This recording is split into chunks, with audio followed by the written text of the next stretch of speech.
정치적인 한국 정치의 운명에 큰 영향을 미치는 어떤 문제를, 그러니까 국회 다수당이고 야당 대표 이재명 대표의 정치적 운명을 판사 개인에게 지금 넘겨준 거거든요.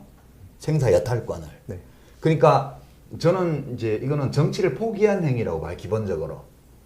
이게 이제 민주당 의원들 한 40여 명, 많게 보면 39명, 적게 보면 29명, 뭐 이렇게 지금 추산이 되는데, 그 중에 내가 가결표를 찍었다고 한 분들도 있다고 그러니까요. 근데 그 중에 한 분이 김종민 의원이잖아요. 네. 논산, 금산, 계룡에. 네.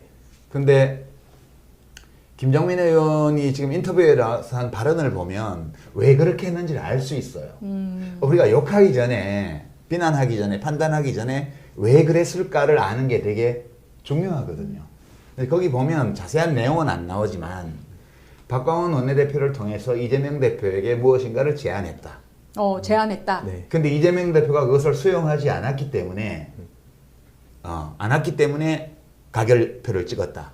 그리고 그것을 수용하지 않으면 가결되리라는 것이 처음부터 확실했다. 이렇게 얘기를 했어요. 물론 어수는 약간 다르지만 이 취지로. 아니 그러면은 지금 체포 그 영장에 대해서 동의를 해야 되느냐 말아야 되느냐만 갖고 본 게 아니라 뭔가를 걸었다는 거예요. 그렇죠. 이 내 제안을 이재명 대표가 받으면 나는 반대표를 던질 것이고 네. 그게 아니면 찬성표를 던지겠다. 예. 이 몇 표만 지금 왔다 갔다 해도 그렇죠. 가결되는 상황이었잖아요. 예. 네. 그러니까 이제 이 김정민 의원의 이 발언은 우리가 깊이 음미해 볼 만한 가치가 있는 말인데요. 그것은 이제 이 동기와 과정을 다 보여주거든요. 이 일을 민주당, 아니 뭐 국힘당이나 정의당이 원래부터 뭐 자기들은 가결하겠다고 했기 때문에 한 건 너무 당연한 거고. 네.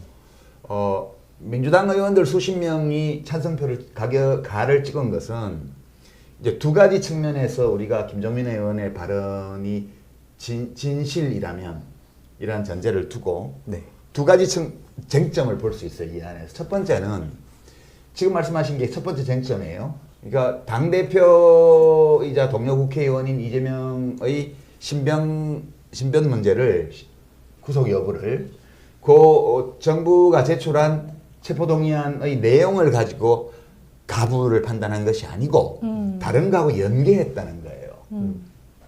이거는 반칙이죠, 기본적으로. 그렇죠. 이건 기본적으로 반칙이에요, 기본적으로. 그래서 이제 이 사람들은 기본적으로 반칙을 한 사람들이다. 그건 이제 확실하고요. 두 번째는 반칙이라 하더라도 그 반칙을 하게 된 동기가 우리가 이해할 만하고 또 받아들일 만한 것이라면 그 이재명 대표가 들어주지 그랬어. 라고 할 수 있겠죠. 네. 근데 이제 그 내용이 무엇인지에 대해서는 발언을 직접 안 했는데 네. 이제 전후 좌우에 들리는 의총에서 발언이나 이런 거를 좀 취재를 해보면 그 내용으로 추측할 수 있는 것이 두 가지예요. 취재를 하셨습니까? 네, 뭐 취재도 좀 해보고. 예. 그 첫 번째는 당대표를 사퇴해라. 그러니까 너 당대표 사퇴하면 우리가 부를 찍어서 구속 안 되게 해줄게.